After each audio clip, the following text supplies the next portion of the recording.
La gente está buscando trascender de alguna manera. Por eso también precisamente se dan estos efectos de que el sueldo no es lo único que te atrae en un proyecto, ¿no? Yo espero que el alto compromiso social que buscamos tener ya como empresa también, pues eso sea algo que también se identifique con lo que se identifique nuestra gente, ¿no? Este es un episodio presentado por Enzeta Casa Creativa. Hoy tenemos como invitado a Miguel Ruiz Villalobos. Miguel es un empresario y emprendedor de la ciudad de Torreón, Coahuila. Es egresado del Tecnológico de Monterrey, Campus Laguna, de la carrera de Ingeniería Industrial y cuenta con distintos estudios en el EGADE. Actualmente es director general de Grupo Milex, un corporativo que cuenta con distintas unidades de negocio en las áreas de hotelería, restaurantes, coworks y cuenta con su propia inmobiliaria. Además, es presidente del Consejo de Administración de la empresa Novapac, una empresa dedicada a la producción y comercialización de insumos industriales. Espero que disfrutes esta agradable conversación con Miguel. Bueno, Miguel, ¿cómo estás? Mm, Gracias por aceptar la invitación. Al contrario, Manolo, muchas gracias por invitarme. Qué bueno. Es un honor tenerte aquí, la verdad.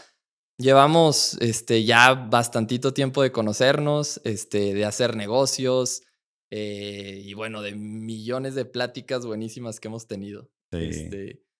Y bueno, quiero comenzar este podcast platicando de un tema. Desde que nos conocemos, sé que eres una persona que le encanta la practicidad, le encanta la agilidad y he notado que eres despegado de las cosas, o sea, despegado, o sea, no te apegas mucho.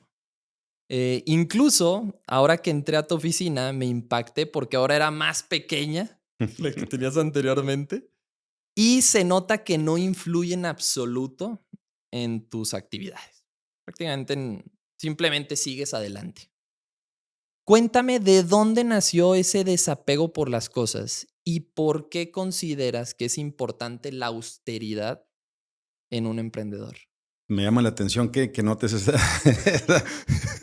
porque sí, efectivamente, fíjate, nunca he tenido una oficina, bueno, un tiempo sí tuve una oficina con baño, mientras se rentaba, por cierto, pero fíjate que nunca he privilegiado esas cosas, Manolo, porque yo siento que al final el apego a las cosas materiales luego te quita movilidad de decisión, de pensamiento, de flexibilidad, de tiempo.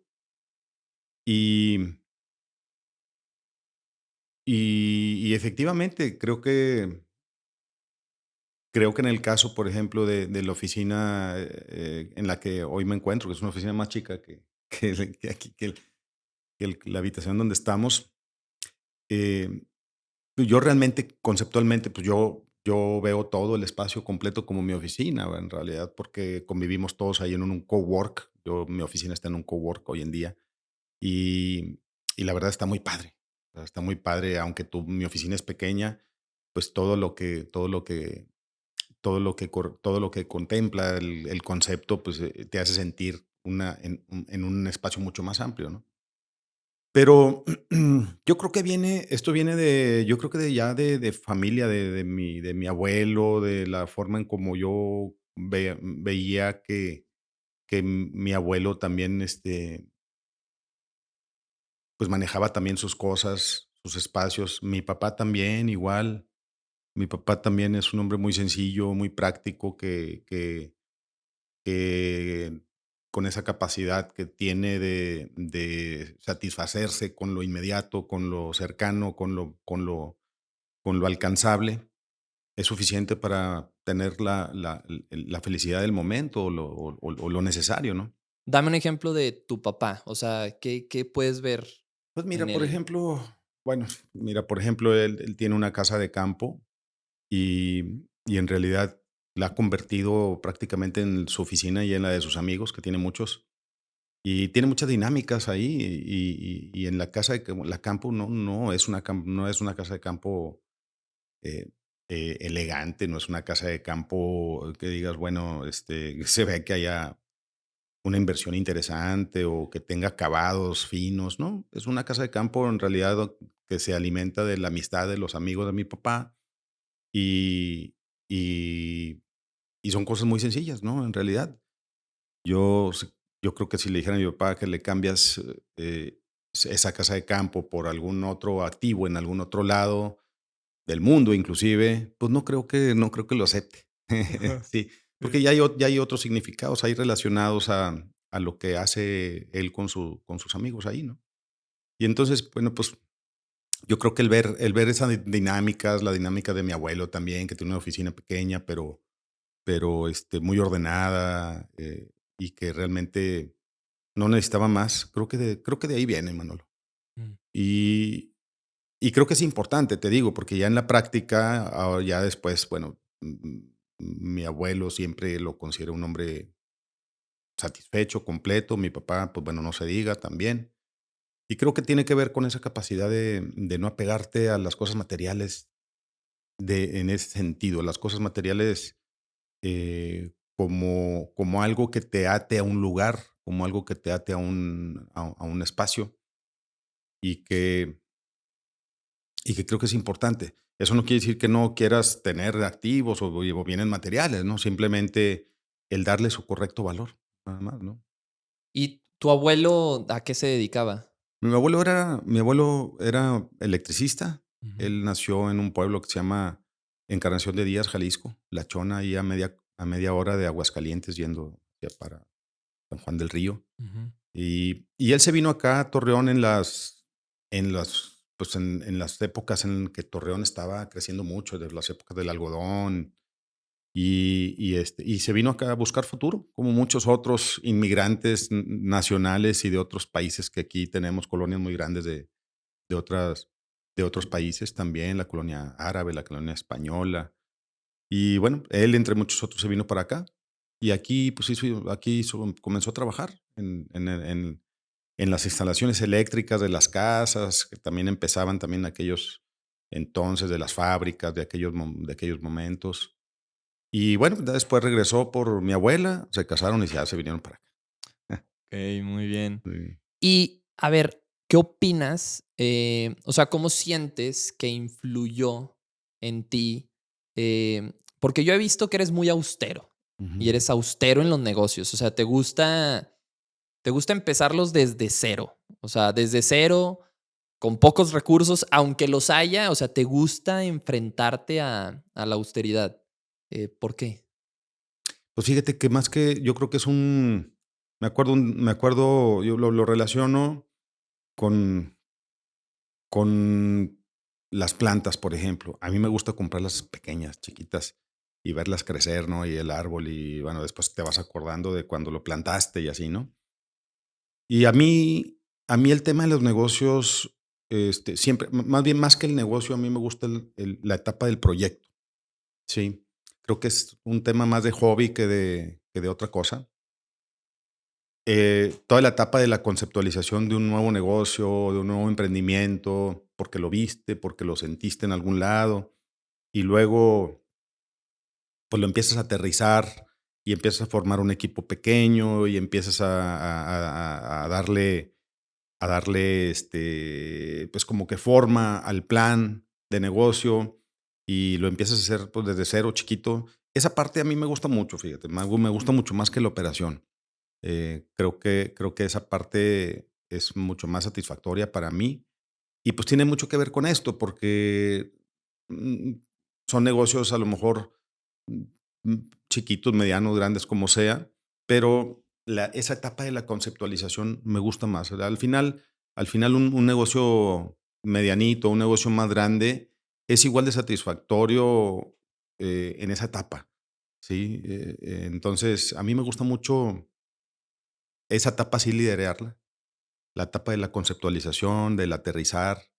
Y pues es una etapa que siento que pierde sentido cuando todo lo delegas a equipos pagados, nada más con el único fin de hacer el negocio en sí, ¿me explico? Ujú. Por ejemplo, te pongo un ejemplo, en el proceso de remodelación de algún hotel, por ejemplo, yo yo no soy del tipo de inversionista que contrata al arquitecto y el arquitecto se encarga de todo, por ejemplo. Sí, hay muy buenos arquitectos a nivel nacional, arquitectos que ya tienen una carrera muy reconocida a nivel nacional, pero normalmente ya tienen su forma de trabajar, ¿no? Y entonces hay inversionistas que les gusta precisamente eso, que les gusta contratar al arquitecto para que les entregue llave en mano el proyecto. A mí me gusta, por ejemplo, participar mucho, porque lo encuentro muy gratificante en el proceso. Sí, claro, respeto, respeto las áreas de decisión de cada quien y todo esto, pero siento que me perdería de una parte muy interesante del proyecto si solamente lo delego y me lo entregas ya listo para operar. A mí me gusta, por ejemplo, hacer equipos de trabajo más colaborativos. Normalmente sí trabajo con arquitectos que están como un poquito más abiertos a la colaboración. Y luego, pues a lo mejor viene un interiorista también, que también está muy abierto a la colaboración, porque cuando ya está muy madurado eso, pues bueno, entran muchos, pues personalidades, egos, etcétera, que limitan mucho la satisfacción del proceso, ¿sí? Entonces, siento que esa parte, pues desde ahí lo demuestra, ¿no? Ahorita tenemos algunos proyectos en ese sentido y en todos me gusta mucho la dinámica de la colaboración y creo que eso tiene mucho que ver con mi concepto de negocio, del proyecto, del emprendimiento, que es también gozarlo, no solamente hacerlo por el hecho de la recuperación, que tiene que venir, obviamente, y está calculada y todo eso, pero bueno, ahorita en la etapa en la que estoy, en los proyectos en los que estoy metido, son muy satisfactorios desde el punto de vista, pues, estético, de la dinámica de las dinámicas que suceden ahorita, por ejemplo, en los hoteles o restaurantes. Y bueno, pues, yo creo que tiene mucho que ver con esa personalidad, que disfruta mucho la parte básica del negocio, con la parte conceptual. Y bueno, ya después entra otra etapa operativa en donde, pues bueno, a lo mejor ahí sí hay que hacer otro tipo de cosas o voy a tener otro tipo de visiones, pero ahí yo no soy el mejor. Ahí ya hay gente que es mejor que yo, que lo opera mejor que yo y que participa en el negocio conmigo, pero desde otras posiciones. Sí, al final yo he notado que tú eres como más analítico y te gusta mucho la etapa de las ideas, Ujú. como cómo desarrollar esos procesos iniciales digo, y eso es interesante porque al final de cuentas, pues vas marcando la pauta, ¿no? Sí, Me sí. gustaría retroceder un poco en el tiempo, y aterrizar en sé que no siempre fuiste emprendedor, o empresario, por Ujú. así decirlo. Tú trabajaste para grandes corporativos y la última vez que platicamos, pues bueno, trabajaste para algunos laguneros. Ujú. Eh, Platícame qué fue lo que aprendiste de tus jefes.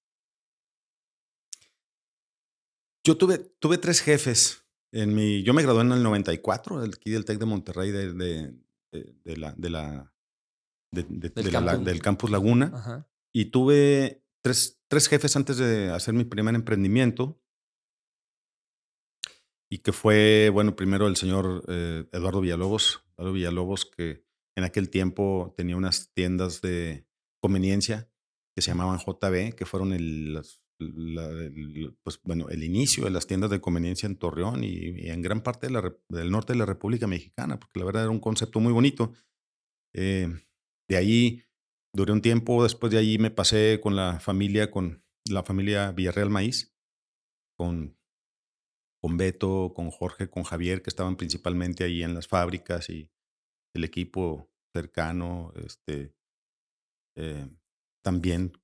Y ahí duré otro tiempo en el desarrollo de una de las plantas que la familia tiene, también las plantas productivas. Y al final de mi carrera también un tiempo estuve trabajando para Grupo Modelo para el licenciado Víctor Setién, que también fue mi tercer y último jefe. A partir de ahí ya, pues ya empecé con mi emprendimiento pues ya hace 24 años, Manolo. Ujú. Y de esos tres jefes, yo siempre digo que si hubiera podido escoger a mis jefes que me hayan enseñado algo, los hubiera escogido a los tres, ¿no? La verdad es que estoy muy agradecido con ellos porque son muy complementarios, muy diferentes entre ellos, aunque también son muy amigos y fueron muy amigos. Pues el licenciado Víctor Setién ya falleció, pero, pero muy diferentes en su forma de gestionar los negocios, ¿no? Eh, aprendí con Lalo Villalobos, con el señor Eduardo Villalobos, aprendí la capacidad de ver oportunidades de negocio cuando no hay nada, ¿no? Y la capacidad de estar en los momentos adecuados eh, cuando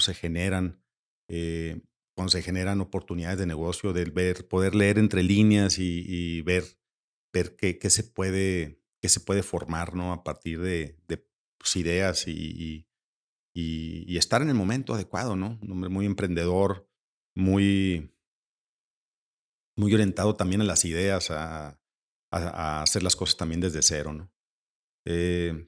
Con los Villarreal Maíz, con Beto, Jorge, Javier, bueno, la cultura del trabajo, de la constancia, de esperar los resultados con el trabajo y con el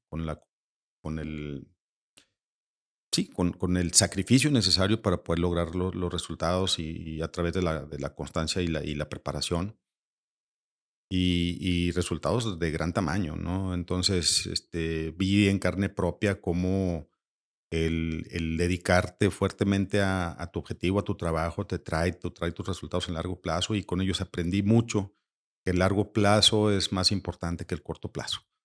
Y entonces, muy agradecido también con ellos.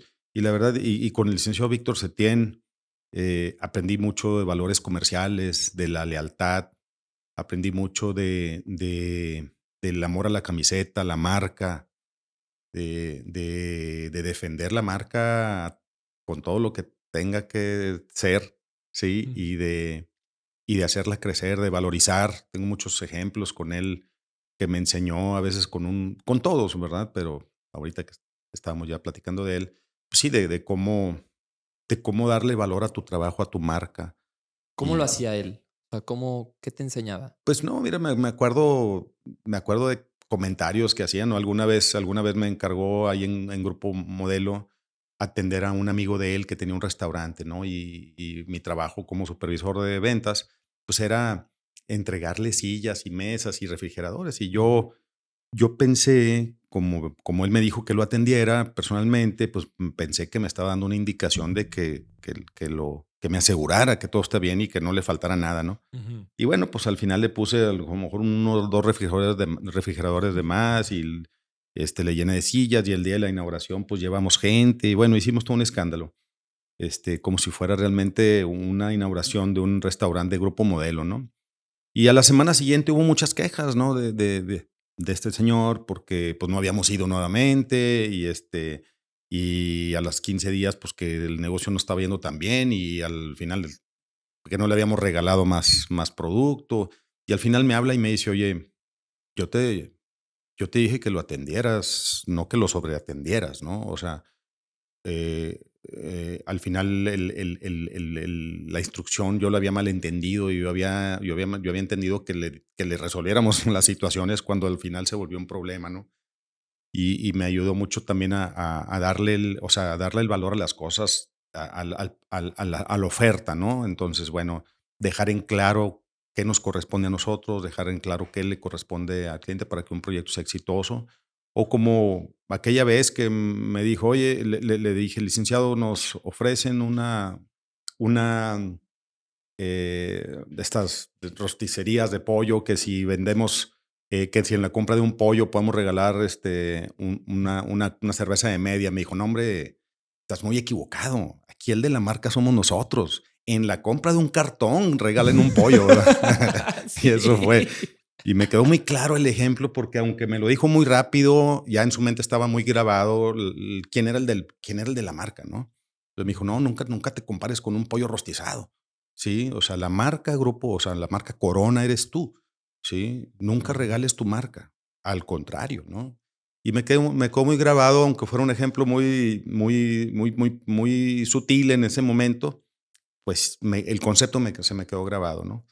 Y así, la verdad es que de los tres aprendí muchísimo y yo creo que ellos me aportaron lo suficiente como para con esa capacidad y esa visión, por ejemplo, del señor Eduardo Villalobos y la constancia y la cultura de trabajo de los Villarreal Maíz y también la fuerza comercial que me imprimió el licenciado Víctor Setién, pues fue necesario y fue lo suficiente, pues más bien, como para emprender un primer negocio, porque yo no vengo de una familia que hubiera tenido un negocio anteriormente o que esté involucrada en este mundo del emprendimiento, pero bueno, pues gracias a ellos, al ejemplo de mi papá, de mi abuelo, también de trabajo, etcétera, pues bueno, empecé y yo creo que en los momentos en donde se necesitaba acordarme de los ejemplos de cada uno de ellos, pues lo hacía y bueno, de alguna manera salía. Incluso hasta de manera inconsciente, ¿no? Ya lo Sí, tenías,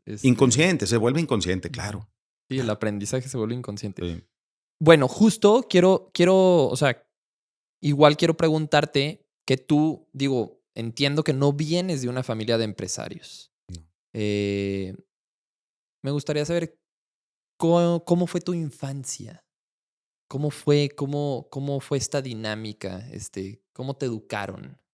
Fíjate que mm, tuvimos una infancia muy tranquila, muy feliz, de una familia muy unida.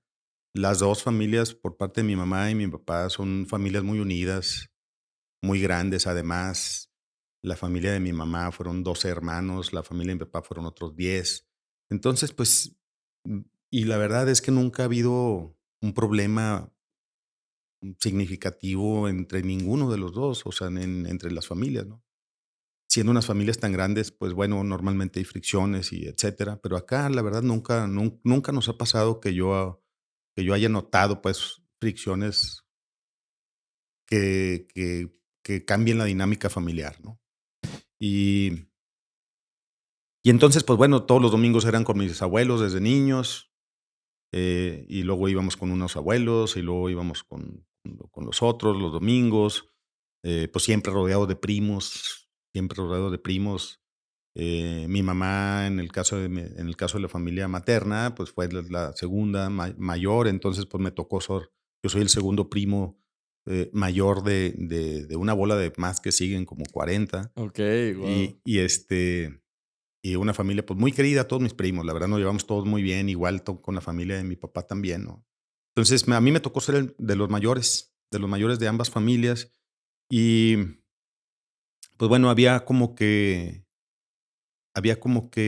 mucha cultura de la responsabilidad. Yo creo que en aquellos entonces, y luego de repente lo comento, ¿no?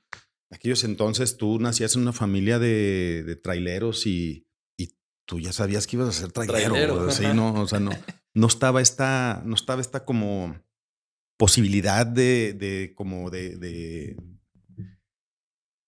verte haciendo otras cosas, ¿no? Como hoy en día que es un poco más, bueno, bastante más común el que cada quien ya agarre su rumbo independientemente de la historia familiar, reciente, ¿no?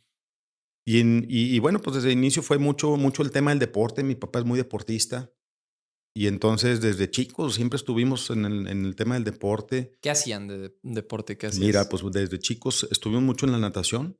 De hecho, a mí quien me enseñó a nadar fue tu tío Walter Till. Sí. Sí, pues duramos en la natación, pues, ¿qué será? Yo creo que unos 6 8 años, yo creo, desde chico. Y pues íbamos a entrenar a las 6 de la mañana con frío y había unas chamarrotas ahí. Y luego a las 2 de la tarde y luego a las 6 o 7 de la tarde otra vez nuevamente, cuando iba a haber competencias en los panamericanos Y o tenías así. doble sesión. Ajá, Teníamos que doble y era hasta triple sesión, justo antes de las competencias teníamos hasta triple sesión y todavía me acuerdo, tu tío Carlos como nos chiflaba a todos ahí, y lo oías y dices: "Híjole", pues era una familia extendida muy padre también el tema de Acuatil, para muchos de los que nos formamos ahí, ¿no? Porque además de ser el tema del deporte, sí, en aquellos entonces se formaba una segunda familia, ¿sí?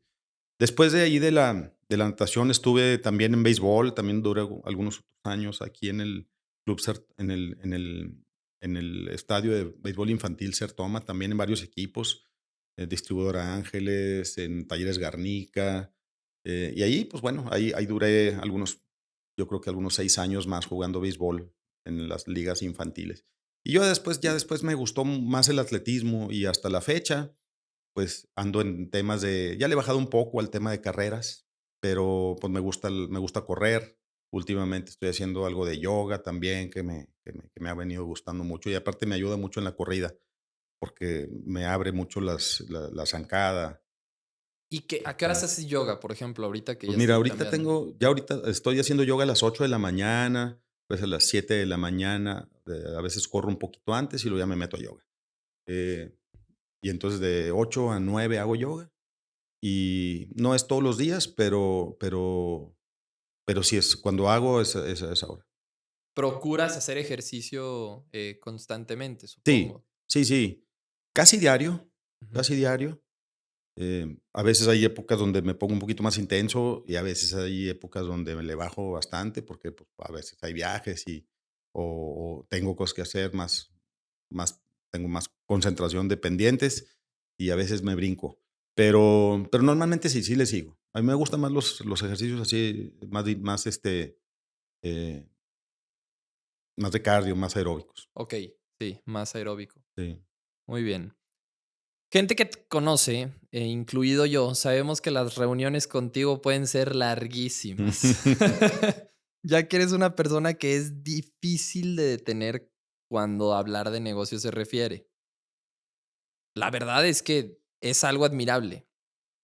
Y quiero preguntarte, ¿cómo logras esa capacidad para poder trabajar tantas horas en un solo día? ¿Qué te inspira? Uy, pues yo creo que las inspiraciones van cambiando, Manolo.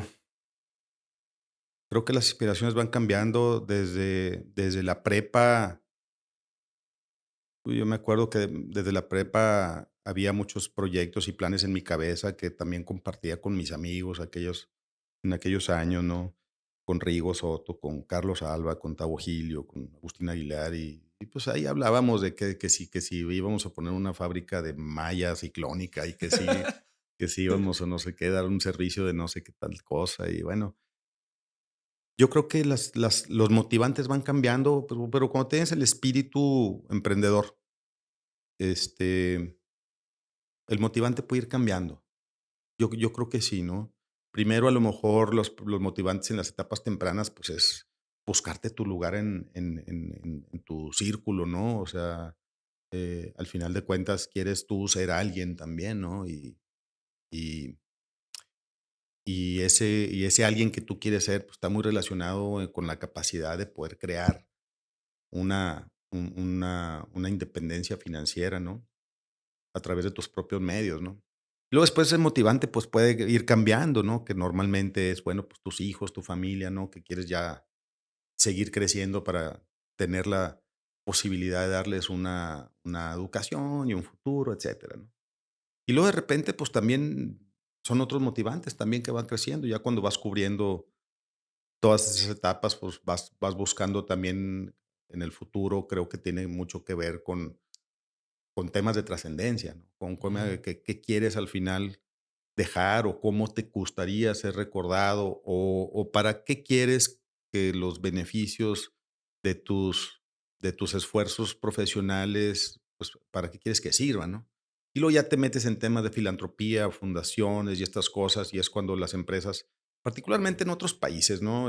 Se da mucho que las empresas empiezan a regresar mucho a su comunidad, ¿no? A través de Okey. aportaciones a iglesias, universidades, etcétera. Normalmente aquí en México y en Latinoamérica todavía estamos más verdes en esa forma de pensar, pero eventualmente yo creo que sí es una obligación de cualquiera que haya empezado un emprendimiento y haya logrado cierto éxito, pues al final tienes que, pues, hacer un proyecto redondo y saber que todo eso se queda aquí, ¿no? Y de qué manera te gustaría que se quedara. Sí, como un beneficio particular para alguien, o para muchos, o quienes tienen alguna necesidad, o para alguien que quiere tener más. En fin, y ya te enfrentas a esas preguntas, ¿no?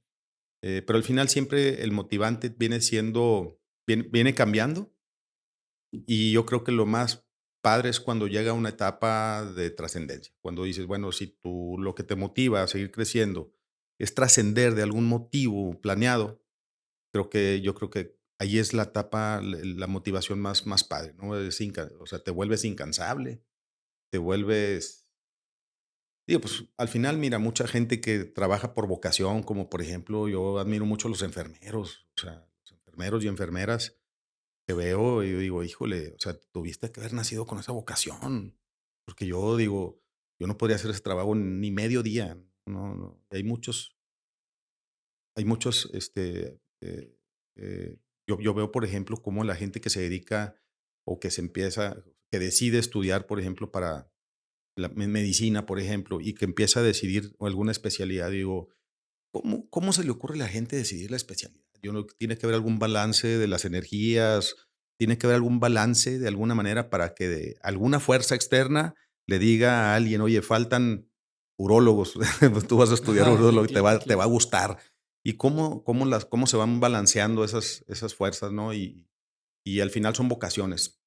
Cuando, cuando tu trabajo o cuando sientes que lo que estás haciendo tiene un tinte de vocación, se vuelve muy padre tu trabajo. Cuando dices, bueno, yo voy a seguir trabajando ahora por este motivo que tiene que ver más con mi vocación que con mi necesidad, entonces te vuelves trascendental. Y entonces vuelves a entender el sentido del trabajo, ya no como trabajo, sino como un medio para que mientras estés en esta vida, estés aportando. ¿Y ahorita qué te inspira? Pues mira, hoy, en esta etapa, ya tengo algunos años empezando a trabajar en temas de hotelería, en temas de hospitalidad principalmente, ¿no? Voy haciendo cosas a mi ritmo, me inspira mucho la estética, me inspira mucho el arte, me inspira mucho la hospitalidad, me inspira mucho y me gusta, y creo que lo he conectado con una con una inspiración, pues, que tiene que ver con el tema de ayudar a los niños, pues, ¿no? Yo tengo una fundación que apenas está en una etapa inicial, conceptual, arrancamos y después nos detuvimos un poquito para redefinir los alcances de una fundación. Yo creo que en el futuro va a ser mi proyecto más interesante, pero es un proyecto que requiere de mucho trabajo, de mucha gente con vocación, que que habrá que sumar, que habrá que Sí, unir, habrá que reclutar habrá que y reclutar, unir, labrar. pero yo creo que por allá va, ¿no? Yo creo que muchos de los proyectos que hoy inicio tienen que ver pues sí, con qué vas a dejar para cómo vas a ayudar, pues, a lo que tú, a lo que a tu vista o en tus experiencias personales creas que haya falta de hacer por hacer ajustes, ¿no? Entonces me inspira el tema de ayudar. Hoy en día me inspira el tema de ayudar de los chavos, de los niños, y para allá va la fundación. Estamos en etapas muy tempranas, te digo ¿Cómo se todavía, llama la Manolo. Se llama fundación? Fundación Niños Milex, Ujú. y, y yo espero que en los próximos años empiece a formarse ya como un organismo ya de ayuda institucional, y que nuestros proyectos tengan una relación, nuestros proyectos, me refiero a nuestros emprendimientos profesionales, industriales, Mm. tengan una relación directa, con un compromiso directo con la fundación. Eso es lo que voy, ¿no? Entonces, eh, pues me inspiraría a cerrar ese círculo, ¿sí? Que no solamente que los proyectos exitosos se midieran por qué tan exitosos fueron en términos de rentabilidad, sino también en términos de trascendencia. ¿Qué sientes que le hace falta? Porque yo veo que hay como muchas fundaciones, pero pues ahí creo que hay mucha área de oportunidad y más que nada en México, como que eh, no es algo común que las empresas tengan ese enfoque, a menos de que ya sean corporativos muy Ujú, grandes, son ujú, los que se comienzan a enfocar. Y ahorita con esto digo, yo lo ligo con el tema del reclutamiento. Las empresas cada vez batallan más en reclutar. ¿Y por qué? Porque ahorita, pues a los colaboradores ya no les interesa tanto, o sea, sí es un punto muy importante el sueldo, pero pues hay una parte de trascender y hacer lo que te gusta que viene teniendo un cargo muy importante, y ujú. siento que hay una relación directa ahí. Pero bueno, ¿tú qué crees que le hace falta a las fundaciones que existen actualmente? Eh, ¿Y qué se podría mejorar en esa parte? No, yo creo que todos, o sea, todos son válidos. Yo creo que Ujú, todo es válido, inclusive incluyendo las fundaciones que fueron creadas para temas fiscales y todo, también son válidas. O sea, todo es válido, ¿no? Yo lo que sí creo es lo que dices tú, es que la gente está buscando trascender de alguna manera. Por eso también precisamente se dan estos efectos de que el sueldo no es lo único que te atrae en un proyecto, ¿no? Yo espero que el alto compromiso social que buscamos tener ya como empresa también, pues eso sea algo que también se identifique con lo que se identifique nuestra gente, ¿no? Que sepa que estamos también haciendo esfuerzos para dejar una huella también en la sociedad.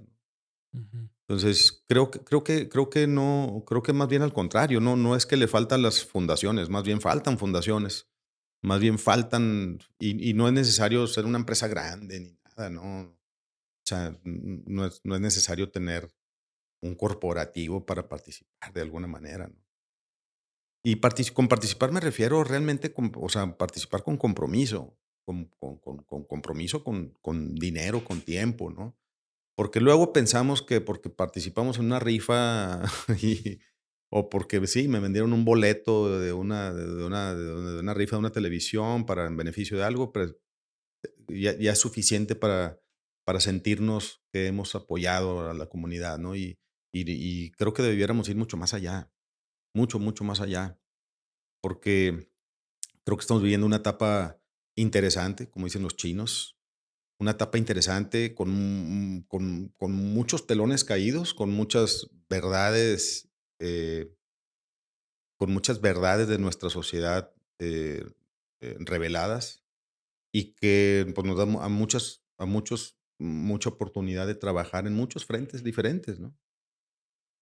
Ahorita creo que todavía estamos en una etapa con mucha ebullición, porque es una etapa muy ideológica. La gente, pues, todo el mundo tenemos posiciones ideológicas muy firmes.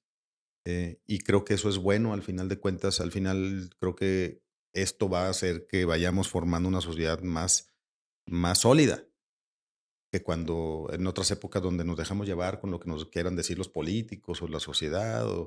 Y creo que ahorita no, yo creo que ahorita todos levantamos la mano, todos hablamos, pueden contrastar tus ideas y las mías, pero al menos las decimos, ¿no?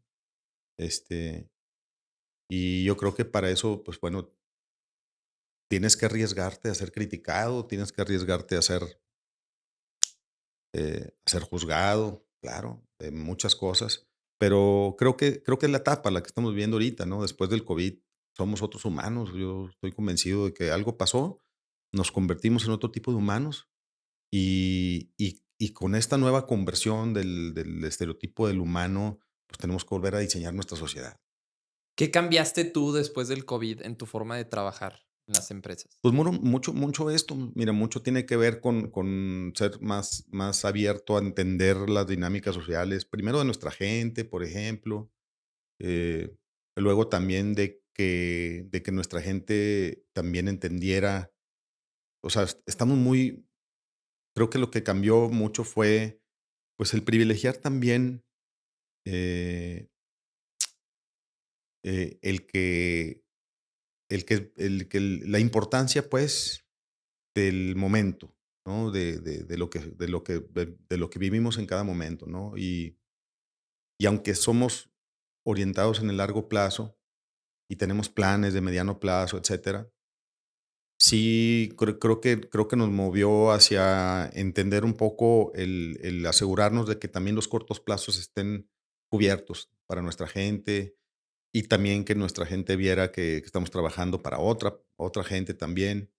Creo que eso fue lo que más nos movió, fíjate, en el entender más el cortoplacismo y el entender estas dinámicas de por qué hay gente que no se llega a sentir comprometida con un proyecto profesional, ¿no? ¿Qué es lo que nos limita?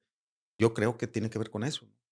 Entonces, con el precisamente que no existe algo emocional que lo ate con un proyecto, que todos estamos buscando conectarnos con la parte emocional, con algo.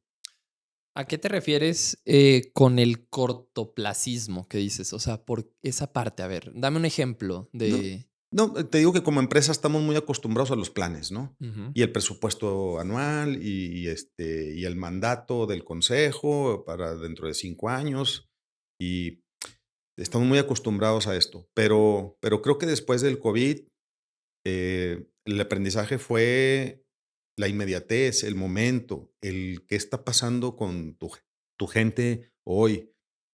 Sí, sí vamos hacia los planes, eso no cambia el compromiso con los objetivos, con los presupuestos, con los propósitos, pero creo que sí nos hizo voltear un poquito más, asegurarnos de que el trayecto también lo vivamos bien, ¿me explico? Que en el trayecto nos aseguremos que los que estamos participando para el logro de esos objetivos lo hagamos correctamente desde el punto de vista objetivo, pero también que la pasemos bien haciéndola, o sea, que nos divirtamos cumpliendo los objetivos, y no solamente que nos divirtamos, que no tengamos los problemas que, o sea, que evitemos al máximo problemas que pudiéramos tener si no si no nos fijamos en cuidar los detalles que tienen que ver con la vida diaria, ¿no? Muchas veces puedes hacer cambios en la vida de alguien con nada, muy pocas cosas, ¿no? Y como empresa hay un compromiso de ver qué necesitas tú, eh, qué necesitas tú para tener una vida más ligera, ¿no? Te pongo un ejemplo muy claro. Por ejemplo, nosotros acá en la empresa buscamos tener, beneficios tan diseñados como, por ejemplo, hemos estado platicando últimamente de cómo salirnos de la caja y qué realmente nos haría a nosotros tener una vida más ligera.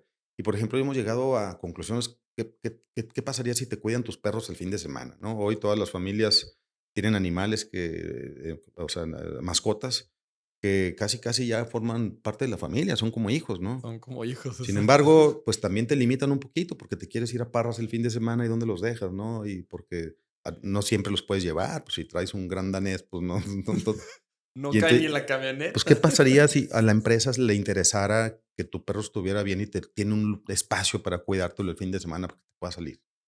¿O qué pasaría si la empresa se involucra en hacer convenios en hoteles cercanos para que tú puedas ir, de forma accesible a un fin de semana? Por ejemplo, ese tipo de prestaciones, ese tipo de ideas que a lo mejor son sencillas, pero que están orientadas a hacer el día a día más fácil, ¿no? Estamos luego muy acostumbrados a prestaciones, pues, ya muy convencionales, tradicionales, las mismas de siempre, ¿no? Pero luego hay otras que se nos pasan precisamente por estar pensando en el largo plazo. Hay otras que se nos pasan y están a la vista de todos, ¿no? Justo escuchaba yo un podcast de un empresario igual Ujú, que mencionó que uno de los objetivos era que los equipos de trabajo se divirtieran. O sea, mm, que él se sentía realizado al momento de pasar por sus oficinas y que vieran que se estaban atacando de la risa en las salas de juntas. sí, Entonces, digo, esto que mencionas me parece que va por ese rumbo, porque pues, al final de cuentas creo que ya no es resolver el tema, pues, con dinero. A ujú, veces eso de andar aventando igual le pasa en las startups, cuando los sí, emprendedores sí, tienen mucho dinero, Sí, pues le quieren soltar dinero a los problemas sí. y a veces los problemas se tienen que resolver con la parte creativa, Ujú, ¿verdad? ujú. Está interesante, está interesante. Y eso ahorita están viendo formas de cómo lo aplican ustedes en los negocios, supongo. Sí, sí, o sea, generalmente hay espacios donde platicamos mucho de estas cosas, Ujú. pero no solamente en eso, no solamente en temas de prestaciones, sino también en los mismos proyectos, ¿no? ¿Qué qué qué qué características tiene que hacer tener un proyecto para que nos interese, ¿no? Por ejemplo, si es un proyecto que no convive con nuestros valores institucionales, pues no le entramos. Para nosotros, por ejemplo, la reputación, no hay negocio que valga la pena la reputación. O sea, arriesgar una reputación empresarial, pues no hay negocio, ¿no? Entonces, creo que este tipo de reforzamiento de valores institucionales y personales se dieron post-COVID para todos. Bueno, para el que quiso. Ujú. El que Pero quiso para el agarrarlos que con quiso todo. agarrarlos, ¿no? Y para otros, pues, a lo mejor no, pero yo creo que para nosotros sí. Y creo que no ha sido mala decisión el enfocarnos mucho en fortalecer los valores institucionales, sí, no aflojarle con los objetivos de largo plazo, y hay que tomar decisiones en función de eso, y a veces son decisiones dolorosas, etcétera, o no populares, etcétera, pero también fijarte en el día con día, ¿no? Cómo mejoras las condiciones para que el día con día y el corto plazo también esté atendido. Claro. Trabajaste, más o menos hasta tus 28 años en corporativos y bueno, tu último, trabajo entiendo que fue por alrededor de esas edades. Sí. Luego creaste tu primer negocio llamado Novapac, ¿sí? Eh, de Novapac no me interesa como mucho entender como la idea, sino yo creo que la parte de cómo lo iniciaste desde un punto de vista de capital. ¿Qué hiciste tú? Porque muchos emprendedores, ese es el tema que hay ahorita, Ujú. que pensamos que necesitamos dinero. Sí, sí lo necesitas dinero, pues para comer, para poder vivir, pero pues muchas veces nos limitamos a tener un negocio o a iniciar un negocio por falta de recursos. Eh, ¿Tú cómo iniciaste Novapac? Bueno, fíjate que el tema del capital, yo siempre he dicho que no, o sea, es muy difícil explicar el por qué no, porque pues solamente cuando lo vives, este, y tienes lo necesario para darte cuenta que realmente No es no es necesario. tan importante, o sea, no es tan necesario. Hay muchas otras cosas que van antes. En mi caso, por ejemplo, pues yo realmente eh, tuve un gran apoyo, que fue, por ejemplo, la bodega donde empezamos, una bodeguita muy chiquita aquí por la calle 21, una bodega de 370 metros cuadrados que me prestó mi papá y mi mamá, y unas oficinitas muy chiquitas de 3 por 5 y un espacio de bodega también atrás. Y ahí empezamos mi negocio, empezamos 3 personas, dos personas y yo. Laura, que estaba en la parte administrativa, que pues no había nada que administrar, pero pues estaba ella. Carlos, que era la parte de, pues, de chofer y yo. Y, y empezamos distribuyendo 3 productos nada más, pero mira, por ejemplo, uno de ellos fue gracias al apoyo de Fabián, un cuate que conocí en aquellos entonces, por ahí si me escucha le mando un saludo, Mm. porque él fue el primero que me ofreció un crédito, por ejemplo, para vender algunos de los productos que manejamos en aquel entonces. Todavía lo manejamos, eh, pero, pues, bueno, creyó en mí y me dio un crédito, ¿no? Otros 2 de los productos, pues, tuvimos que comprar algo, sí, con algo de capital, pues, estamos hablando de lo que hoy sería el equivalente a 10,000 pesos, ¿no? O sea, Ujú. no era Sí, no nada, es excesivo, o no, sea, pero no son cosas para que nada. Lo que sí es que, mi familia me prestó una bodega y fue una liviana, eso sí. Pero mira, por ejemplo, recuerdo, por ejemplo, que apenas iniciando fui a una exposición en la Ciudad de México y me gustó un producto para distribuir y ya que había hablado con la gerenta ahí, ya prácticamente ya teníamos todo listo. Llegó el dueño, me presentaron con el dueño y el dueño dijo no, porque pues no tenía para pagarlo en el momento. Y, pues, total de insistir, regresé a Torreón, le volví a marcar, le mandé una carta, le mandé una serie de referencias, etcétera, y bueno, lo llené de información para decirle que podía confiar en mí, prácticamente. Y me dijo, me acuerdo que me dijo, pues, tendrían que ser así mega excelentes tus referencias y tus datos, como para que siquiera lo pensara, ¿no? Bueno, pues bueno, ahí se los dejo, ¿no? Eh A la semana estaba ahí en la oficina yo, pues bueno, trabajando ahí en los inicios de Novapac, y de repente se estaciona el primer tráiler que habíamos recibido en la historia, ¿no? Y se estaciona un tráiler ahí a estorbar y nosotros salimos allá a quitarlo, estaba estorbando y resulta que este señor nos había mandado un tráiler sin avisar, ¿sí? Sin avisar. Sin avisar. Llegó el tráiler y pues hablamos y resulta que el señor había decidido darnos un tráiler y crédito de ahí en adelante, ¿no?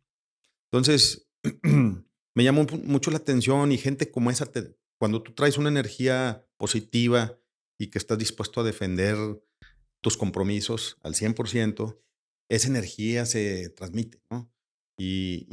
Por ejemplo, ahí me quedó claro que este señor había visto en nosotros pues algo que le inspiró total confianza, porque ni siquiera le firmé nada, ¿no?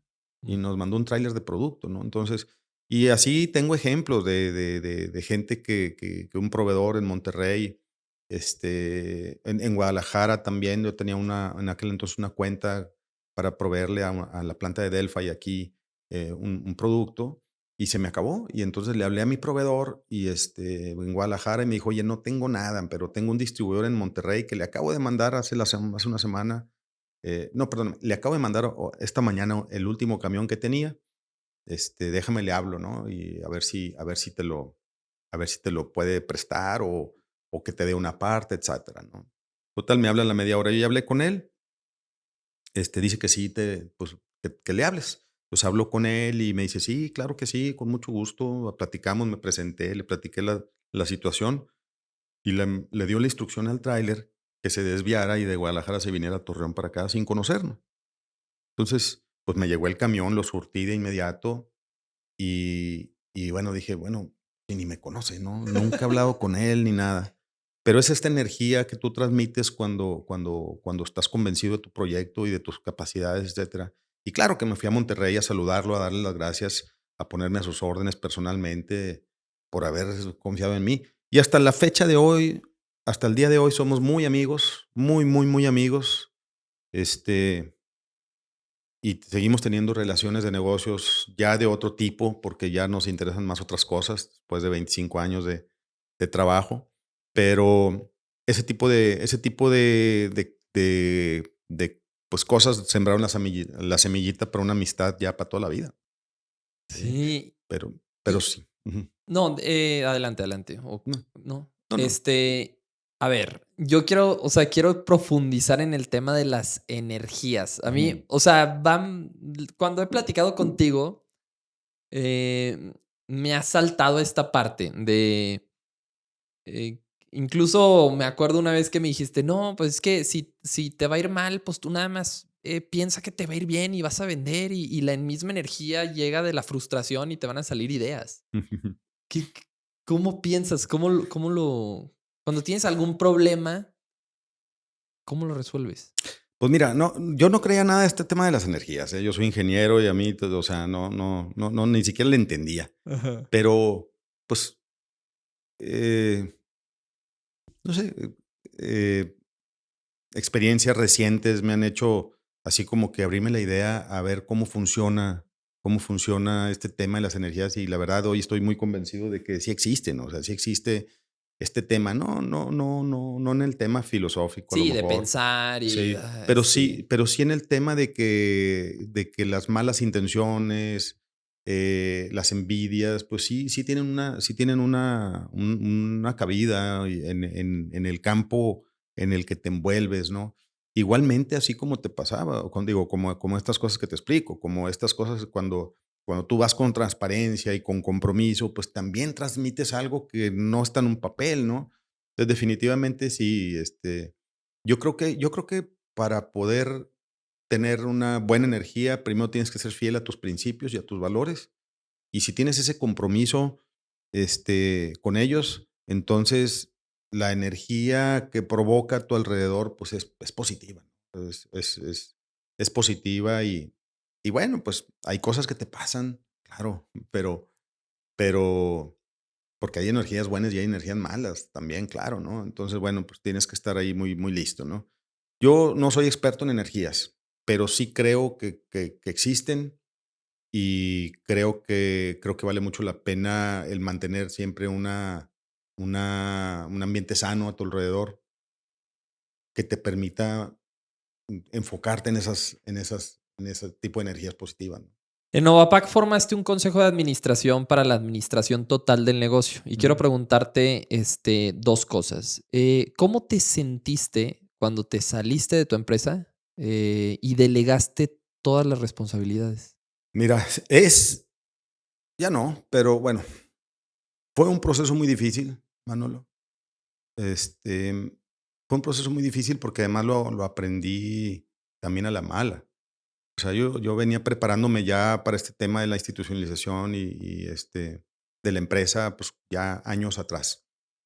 Ya había cursado programas en Deloitte, en la Universidad Anáhuac, en el EGADE, en Monterrey. Y ya había tenido certificaciones para consejero en administración. Y, y técnicamente estaba muy preparado.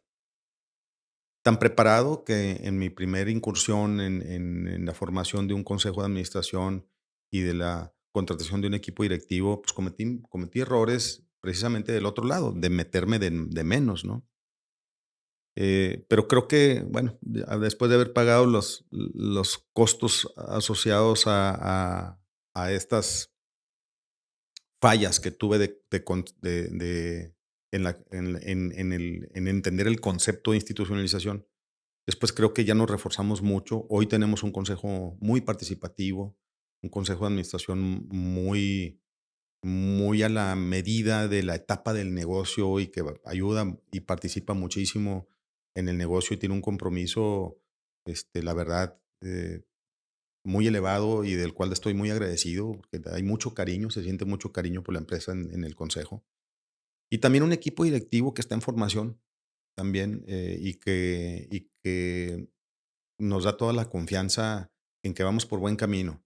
Sin embargo, no es fácil porque al final pues hay una costumbre de muchos años de hacer las cosas de una manera eh, y el proceso de salirte de tú hacer las cosas a estar como un elemento de apoyo y solamente de revisión en base a indicadores o a datos duros es complicado.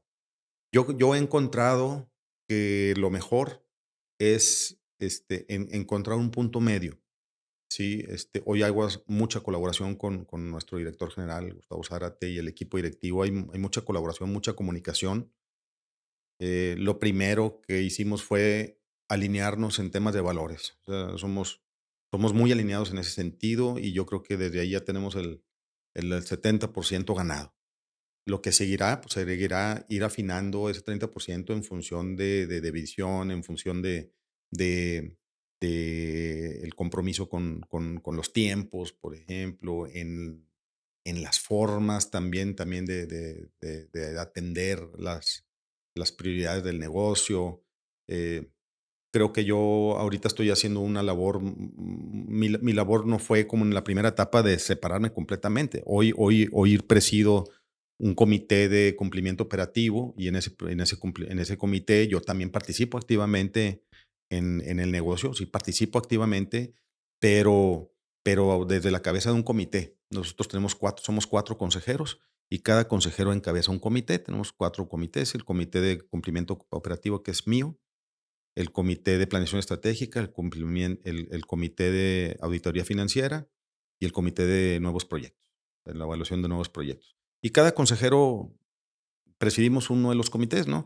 Entonces somos como que la medida que encontramos fue, pues no solamente salirnos, creo que esto es, pues sí, para empresas a lo mejor en otra etapa más grandes, pero para nuestra etapa es sí salirnos, pero seguir participando desde un área más condensada, más concentrada, de algo que pudiera ayudarle al director general a desentenderse un poco más de la gestión, de algo que pudiera distraerlo de la generación de valor para la empresa, en donde nosotros como consejeros le podemos ayudar.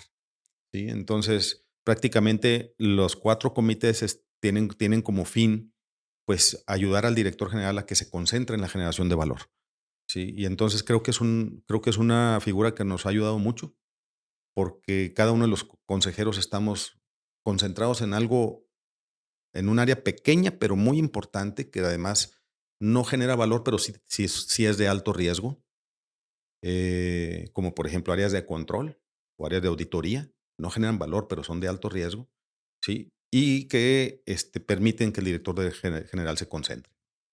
Ahí me gustaría ver auditoría y control y que no generan valor. Una, em, yo me acuerdo que tú me enseñaste y me platicabas de que, Manolo, no te concentres tanto en los números, nada más en los egresos y controla y controla. Tú nada más el control, es lo más importante, no Ujú. tanto, ya no te esperes a que 3 meses después voltees a ver, sí nos fue muy bien en enero y ahorita de que, pues no. Me gustaría enfocar en cómo aprendiste a ponerle tanta atención a los costos fijos. Ujú. Fíjate que, pues, yo creo que fue con los primeros fracasos, Manolo. O sea, cuando tener una distribuidora como es Novapac fue una experiencia muy diferente a cuando empezamos con las fábricas. Ya en 2006, empezamos con la primera de nuestras fábricas y bueno, después con el tiempo tuvimos otras 3 fábricas más diferentes de un sheet plant, una fábrica de agua alcalina, una fábrica de películas flexibles, y así. Y en las fábricas yo creo que ahí fue un aprendizaje completamente diferente. Aunque yo ya traía la formación por mi formación de ingeniero, ya traía la teoría, ya verlo en la práctica y ver lo que juegan los costos fijos en una fábrica me reforzó mucho la idea del costo fijo, que después lo llevamos mucho, pues, ya para el resto de los negocios. Los costos fijos yo les tengo pavor a los costos fijos. Este, No, soy de la idea de que hay que evaluar muy bien cuándo realmente es necesario tener un compromiso de un costo fijo, que de hacer algo que sea variable, inclusive aunque sea un poco más caro en el comparativo, o sea, me refiero más caro En ese en cuanto a momento. flujo, Ajá, sí. pero en realidad te puede salir mucho más barato, por la flexibilidad que te ofrece, ¿no? Por muchos otros motivos que yo en lo particular he visto que al menos a nosotros nos ha funcionado. Como te digo, a mí me gustan equipos muy colaborativos. Entonces, en muchos de nuestros proyectos participamos mucho con proveedores, ¿no? Oye, bueno, ¿quieres ofrecer esto? Bueno, pues tráetelo, ofrécelo. Y en la medida que haya negocio, pues nos compartimos, pero yo no te lo compro, me explico. Yo no te lo compro, yo no lo hago para mí un activo que luego tengo que atender, ¿no? Y no siendo experto en tu activo, ¿no?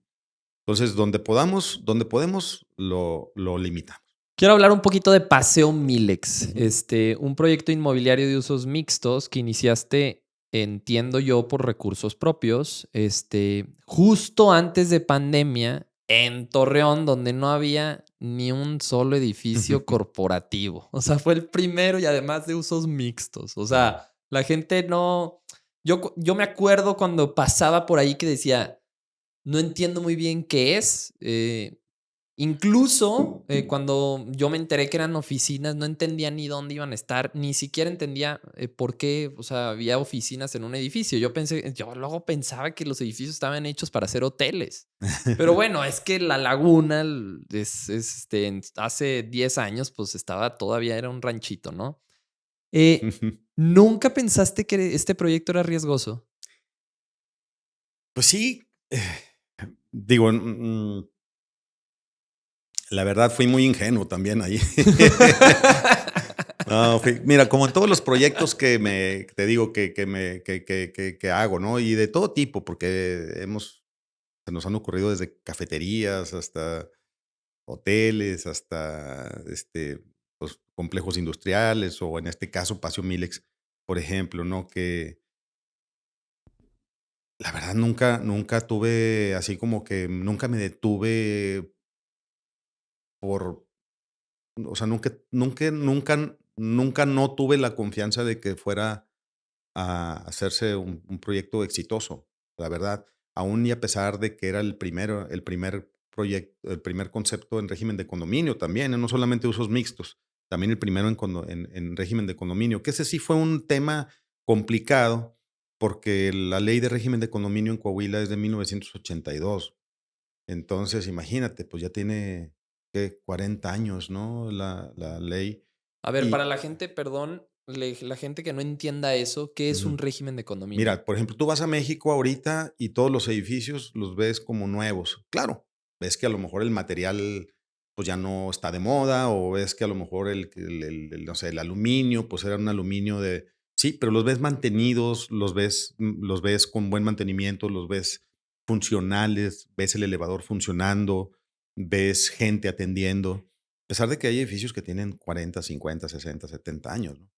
Entonces, ¿cómo funciona un régimen de condominio? Es el régimen legal en el que tú compras una parte del edificio, que es tu parte privativa, pero también eres copropietario proindiviso de las partes públicas. Es decir, si tú compras un departamento en un edificio en régimen de condominio en Acapulco, por ejemplo, pues tú eres propietario en tus escrituras del área que corresponde a tu departamento, pero también eres copropietario de una mini partecita del elevador y de los pasillos y del lobby y de las áreas verdes y de todo, ¿no? Y eso también tiene un valor, ¿no? Un valor a la hora de la venta, ¿no? Lo cual hace que tú tengas un compromiso para el mantenimiento de esas áreas, legal, ¿no? Entonces, por ejemplo, la ley de régimen de condominio de una ciudad como la Ciudad de México te obliga a participar, ¿no? Claro que ahorita ya también aquí, pero la ley de la Ciudad de México, por ejemplo, está mucho más avanzada que acá. Y si tú no pagas, por ejemplo, tu cuota de mantenimiento, la ley te obliga a salirte, aunque sea tuyo. Sí, aunque sea tuyo, te obliga a salirte, ¿no? Y aquí, bueno, la ley de régimen de condominios está pues está un poco más anticuada y fue un reto, pues, para nosotros siendo el primero en ese sentido. Tuvimos que traer a un despacho de abogados de Monterrey para que nos ayudara a colaborar con el municipio y desarrollar los reglamentos necesarios para poder convivir en un primer régimen de condominio. Además, la ley aquí, este, los condominios o los proyectos que son arriba de 10,000 metros entran en un concepto también ya de fraccionamiento, lo cual limita un poquito. En fin, sí tuvimos ciertas dificultades que pues no sabíamos en un inicio definitivamente, porque fue un proyecto que no salió de la nada, del solo interés de participar y buscar la manera de ganar algún premio de arquitectura urbana, pero también con ofrecer a la ciudad algo nuevo, diferente, que no había tenido y pues detonar un poco la inversión que afortunadamente pues, hoy se ve, ¿no? Qué padre que mucha gente que no viene de este medio, como yo, por ejemplo, del medio de desarrollo inmobiliario, ya hizo muchas inversiones en Torreón. Creo que hay como 20 y no sé cuántos proyectos, chicos, medianos, grandes, pero que se detonaron, pues, ya en un momento en donde ya la ciudad lo pidió, porque ya empezó a ver que en otras ciudades similares, como San Luis Potosí, como Aguascalientes, habían habido proyectos con éxito y que aquí, bueno, de alguna manera, Paseo Milex había abierto un poquito ya la puerta a poder tener el mismo léxico con el municipio, ¿no? Con los permisos, con los reglamentos. Y también con el ofrecimiento de servicios que no había en Torreón, ¿no? Como la gerencia de proyectos, por ejemplo, ¿no? En Torreón no había una gerencia de proyectos. Nosotros desarrollamos la primera para Paseo Milex, ¿no? Para la Un ejecución equipo, del proyecto. nuevamente un Ajá. equipo colaborativo con la gente de Taiko, por ejemplo, con Mario Talamás, con el ingeniero Gerardo Hernández, el arquitecto Humberto Ruiz, y ellos formaron la primer gerencia de proyectos de La Laguna, ¿no? Que hoy en día sigue funcionando, inclusive ya se escindieron y ya hay varios, y de ahí salieron otros proyectos. La verdad, a mí me da mucho gusto que en algo haya colaborado el proyecto Paseo Milex, como, pues en varios sentidos, ¿no? Trayendo la experiencia para que aprendieran a algunos aquí de cómo es una gerencia de proyectos. En Monterrey y en otras ciudades hay muchas, pero aquí no había, ¿no? Hoy hay gerencias de proyectos aquí en Torreón que vienen de fuera y otras que se han formado aquí, pero, pero fue una experiencia muy padre que también tiene un alto sentido social, que eso también nos da mucha satisfacción. Adicional al tema bueno, que al final tiene que ser un negocio, tiene que tener su retorno, etcétera, y su valor también patrimonial para las áreas que nos quedamos nosotros como grupo. Pero también tuvo un alto impacto social positivo y de eso también estamos igual de contentos que con la parte de retorno. Sí, sí, sí. Bien. Me gustaría, la última vez que platicamos, hablamos un poco de las nuevas oportunidades que están surgiendo en México. Me llamó la atención esa parte que platicamos, que están existiendo oportunidades de inversión en empresas familiares, donde los hijos pues ya no se quieren hacer cargo de la empresa. Eh, y la pregunta es, ¿tú cómo ves esa parte? O sea, ¿cómo tú siendo un empresario, quién se va a hacer cargo de tu empresa? ¿Tú cómo lo ves? ¿Cómo trasciende, no? Mira, platicamos de este tema porque hay una dinámica que se está presentando a nivel mundial, ¿no? En China, por ejemplo, hay muchas empresas que están cerrando completamente, cerrando, ya no se están ni siquiera vendiendo, sino pues están cerrando la llave, la cerradura y dejando ya a lo mejor una historia de 20, 30 años ahí, porque las dinámicas sociales han cambiado mucho. Hoy eh, hay muchas circunstancias que pasan en las familias, ¿no? Y el hijo no pueden, no quieren, o por ciertas otras circunstancias no existen las condiciones para que la siguiente generación se quede al frente de un negocio, ¿no? Hoy es mucho más común ver a alguien que dice, no, pues yo me voy con mi novio a poner unos hot dogs en San Miguel de Allende, o me voy ¿sabes qué? Me voy a dar clases de yoga a Tulum, o me voy a dar clases de buceo allá en Los Cabos, ¿no? Y es algo que está muy relacionado con el cortoplacismo, que luego también en nuevas generaciones también siento que hay que meterle un poquito más de largo plazo. Pero Ujú. bueno, al final de cuentas, la la la el fenómeno se está presentando ahorita. Hay muchas empresas que están ya en una etapa madura, y que no tienen claro qué va a pasar en su futuro. Muchas empresas. Entonces, se ha generado este fenómeno de los search funds, ¿no? Ujú. Que es un fenómeno que apenas tiene, pues, en México algunos 10 años, y que es una nueva forma de emprender muy interesante, y que nosotros también como grupo estamos trabajando en lograr hacer un fondo de inversión aquí lagunero para poder participar en inversiones en empresas que ya estén funcionando y que estén en algunas condiciones donde, pues bueno, a lo mejor al inversionista le interesa pues ya vender su empresa, ¿no? Entonces, en vez de ¿cómo funciona un search fund? Pues bueno, haz de cuenta que es un chavo, un chavo, el Golden Boy, ¿no? Que salió no sé, de alguna universidad prestigiada, se va y hace su MBA en Stanford por allá, y luego trabaja en unos 2 años en alguna consultoría internacional, y después de haberle dedicado tanto tiempo a su formación y recursos, además, pues se encuentra con que para emprender, pues hay que regresarse a su pueblo, a su rancho, a su ciudad, y poner una farmacia o una tintorería, o una fabriquita y no le dan los números, ¿sí? No le da el retorno que necesita tener como para pagar en el corto plazo toda la inversión hecha en sí mismo, ¿no? Entonces, lo que está haciendo, ¿no? Lo que está sucediendo es que este cuate se reúne con posibles inversionistas, eh, les ofrece la oportunidad de buscar una empresa que cumpla con ciertas características que sean atractiva para una posible inversión. Y los inversionistas le dan una cantidad, normalmente $10,000, $15,000 cada uno, 10, Ujú. 15, 20 inversionistas como máximo. y el chavo pues, se pone a buscar una empresa, ¿no?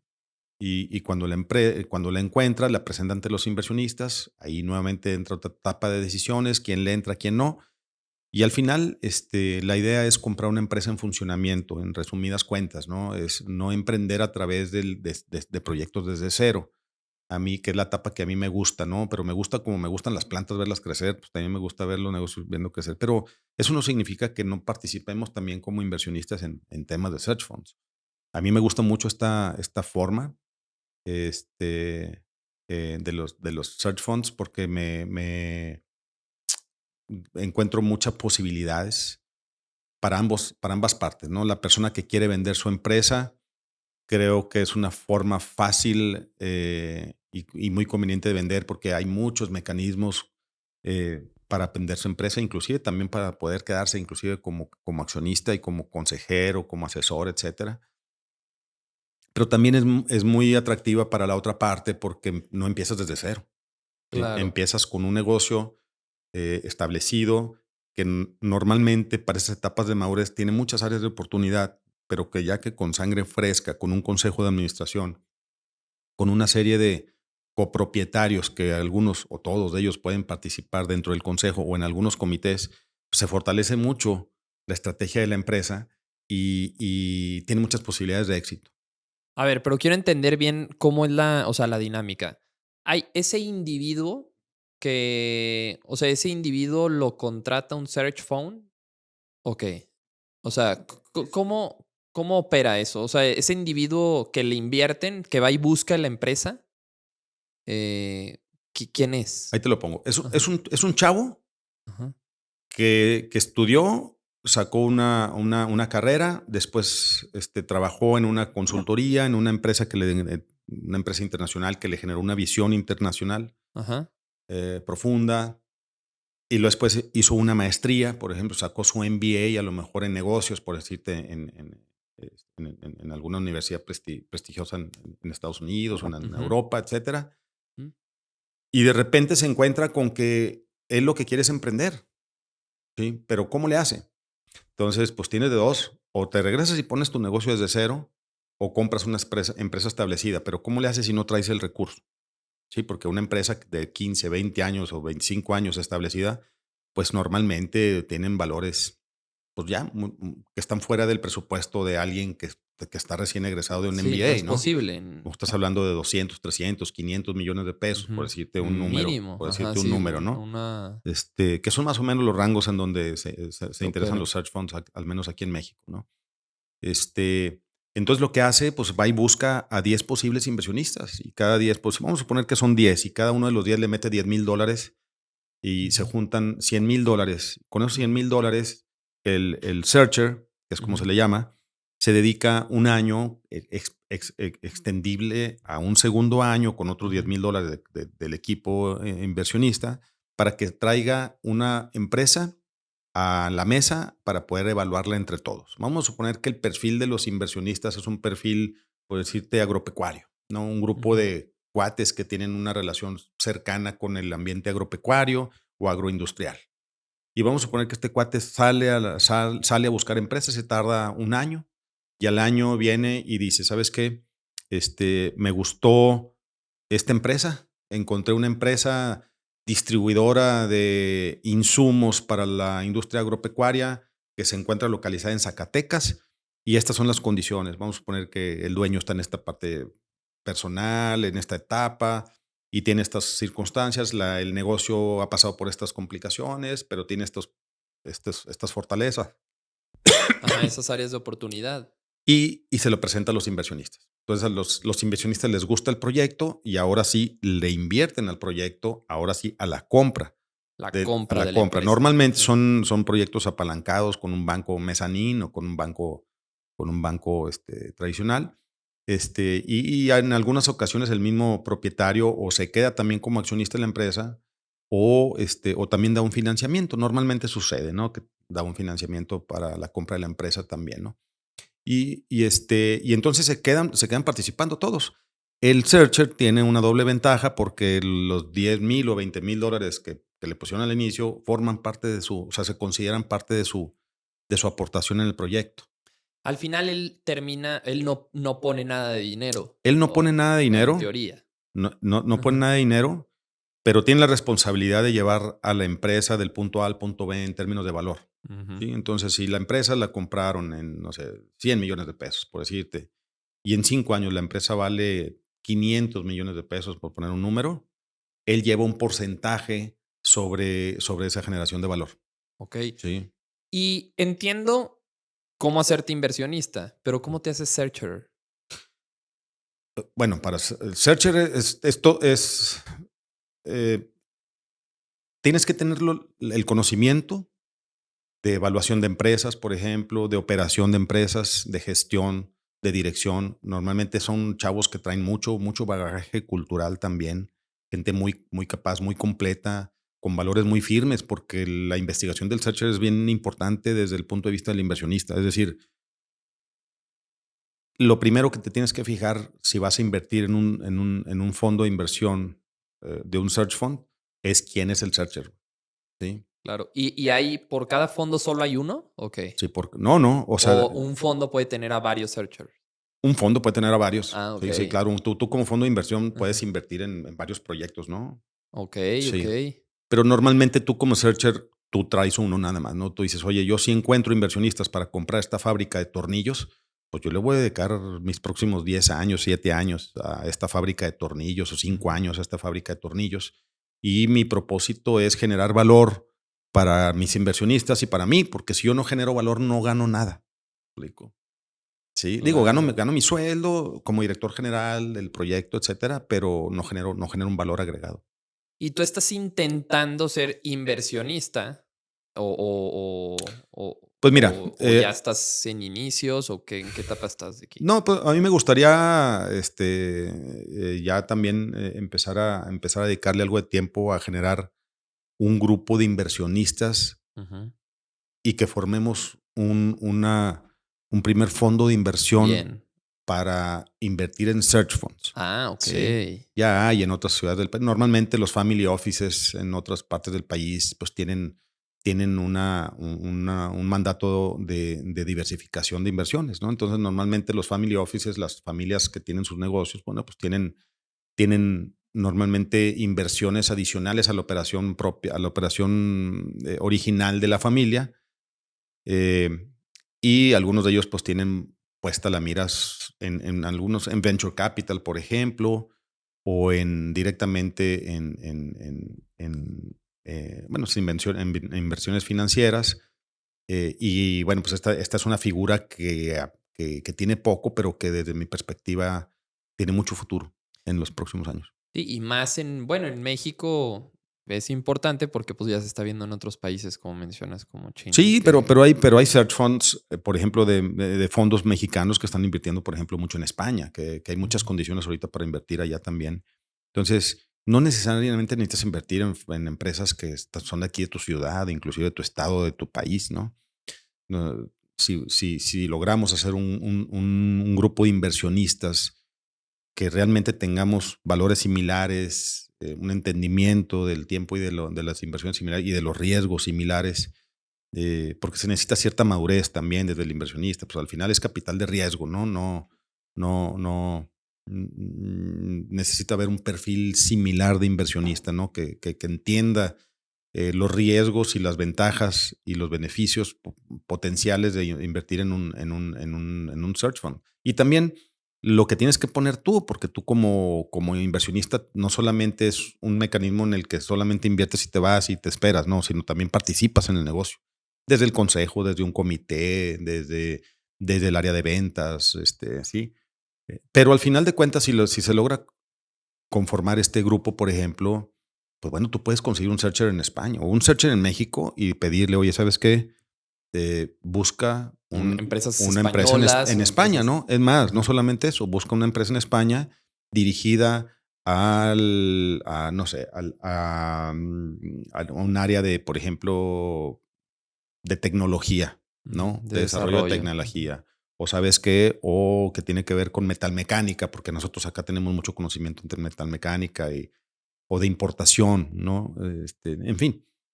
Entonces, pues está muy padre. Ojalá podamos hacer algo así pronto aquí en Torreón. y convertir y bueno, pues pasar a un nivel siguiente también de inversionistas, porque Torreón es una ciudad muy joven y también como empresarios, pues también estamos en desarrollo, ¿sí? Por mucho que haya ejemplos muy, muy grandes de gente Muy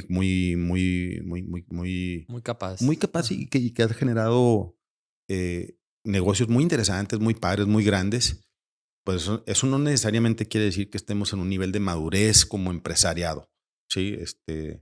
Eh, sí hay una relación obviamente directa entre la capacidad del empresario y el resultado, sí, pero la madurez significa en qué tanto te puedes unir en conjunto con un proyecto, junto con otros, y que realmente le aportes a ese proyecto. Me gustaría hablar un poquito de los viajes y cómo te gusta viajar. La última vez que platicamos, me dijiste que siempre viajas, pero te gusta traerte algo, algo para tu negocio. En primer lugar, no te gusta desconectarte. O sea, tú sí viajas, pero eso de desconectarse, pues te gusta estar como conectado con tus Ujú. empresas, con tus negocios. Cuando viajas, ¿qué buscas? ¿Qué satisfacciones te dan al momento de viajar? ¿Qué tanta conexión hay con el negocio? Pues mira, no tanto con el negocio en sí, pero sí con el aprendizaje. Ujú, Este, no me siento a gusto desconectándome, no me siento en paz, ¿no? Me empiezo a desesperar. No quiere decir que, digo, puede considerarse que estás trabajando, sí, pues sí, claro que sí, pero no en áreas realmente operativas, sino en áreas más bien de creativas de tu negocio, que finalmente se necesitan mucho, ¿no? Eh, Se te ocurren muchas cosas. Pues yo me acuerdo acá en la oficina, cada vez que hacen, híjole, ya va a salir de viaje, a ver, a ver qué trae de nuevo, porque leyó un nuevo libro o, o con alguien se topó. Y pero creo que si vas con ese fin, creo que los viajes, yo siento que está sucediendo algo ahorita, ¿no? Yo veo mucha gente que trae una necesidad de viajar, pero por los motivos equivocados, ¿me explico? Por los motivos de competencia, por los motivos de no me quiero quedar atrás, por los motivos de me urge la foto en ese lugar, ujú. por los motivos de mi amiga ya fue o mi amigo ya fue, yo no he ido, por los motivos de no tengo mucho que platicar. Pero en realidad, pues yo llegaba a la conclusión de la gente más inteligente que yo conozco, no necesariamente necesita viajar, sino más bien ha aprovechado sus viajes para aprender y no necesitas 7, 10, 15, 20 viajes al año, a lo mejor con los menos, pero con el objetivo correcto, yo creo que le aportan mucho a tu vida y a tu negocio, obviamente, y a muchas otras cosas, ¿no? A mí no me gusta desconectarme, me gusta tener los ojos abiertos mucho y automáticamente me conecto con la necesidad de entender cómo funcionan las cosas. Por ejemplo, hace mucho que no voy a Disney, pero las veces que fui, me llamaba mucho más la atención el cómo funcionan los jueguitos y en qué momento le dan mantenimiento y dónde está el ingeniero que los engrasa y dónde los prenden y dónde los apagan y dónde se estacionan y cuándo están los carritos de dónde los pintan, ¿no? Y dónde, los que se tienen que raspar, ¿no? Y todo ese pensamiento al final te lleva a pues a traerte algo de regreso, ¿no? Y preguntas y te dicen, y bueno, resulta que después te das cuenta que hay toda una ciudad abajo de Disney donde están arreglando toda la bola de jueguitos. Pero esa parte de entenderlo me gustaba mucho a mí, ¿no? Entonces tú puedes decir, bueno, eh, lo lógico es que te guste lo que ves y que disfrutes el jueguito y sí, sí, sí, pues claro que lo disfrutas, pero pero hay algo también que te puedes traer de regreso, ¿no? Y sí me gusta viajar, sí salgo, eh, normalmente en mis viajes, digo, cuando son de un poquito más de largo plazo, pues sí busco encontrarle un sentido de qué me quiero traer un poquito, ¿no?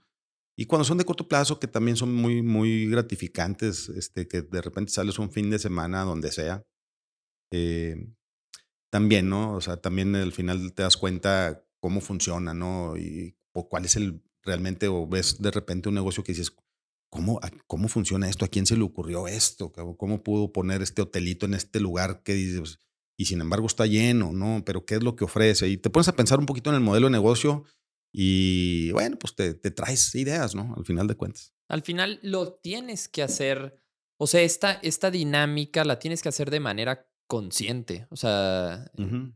yo creo que, o sea, yo también lo hago, no creo que tan extremo, no llego a puntos tan extremos, pero sí creo que lo tienes que hacer consciente, ¿no? Como, o sea, pues tienes que irle a preguntar a la persona, o sea, que te den Ujú. ganas de preguntarle. Sí, yo creo que en el tema de los viajes, la experiencia, como luego ya le llamamos a todo, la experiencia por la experiencia no necesariamente es algo que te aporte algo, y inclusive en algunos casos puede ser hasta contraproducente, ¿sí? Si las experiencias que tuviste fueron producto de una casualidad o de una dejadez tuya o de un alejamiento de lo que tú querías aprenderte o simplemente te pasaron las experiencias que pasaron porque ahí estabas y no planeaste nada ni dijiste, pues esto sí me gustaría vivir y esto no.